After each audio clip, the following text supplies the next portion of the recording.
اعتکاف ٹوٹ جائے تو کرے گا کیا آدمی؟ چلا جائے گھر. تو جس دن کا اعتکاف ٹوٹا ہے نا اس دن کی قضا اس پر واجب ہے. تو اگلے مسجد میں آ جائے اور پھر کیا کرے, مغرب سے پہلے نیت کر لے کہ کل جو میرا آج جو اعتکاف ٹوٹا تھا یا کل رات جو ٹوٹا تھا تو میں نیت کرتا ہوں اس کی ایک دن کی قضا کر رہا ہوں.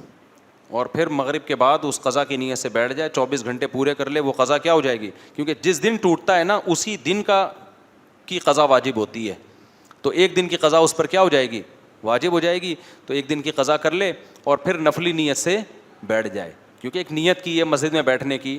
اب غلطی سے ٹوٹ گیا, اب گھر جا رہا ہے تو بیٹھ جائے بھائی, مسجد کو سب بیٹھے ہوئے تو کیوں نہیں بیٹھ رہا ہے یہاں پہ تجھے کیا تکلیف ہے, اللہ اللہ کر لے بیٹھ کے. اب آیا اللہ کے لیے قربانی دے کے, اور یہ تو فقہی حکام ہے کہ ٹوٹ جاتا ہے, اللہ کی نظر میں تو چونکہ غلطی سے ٹوٹا ہے تو ہو سکتا ہے نفلی اعتکاف کے لیے بیٹھ جاؤ, اللہ ثواب کون سا دے, پورا سنت والا ثواب دے دے کہ بھائی اس بیچارے کو پتہ نہیں تھا. آگے چلتے ہیں ہم.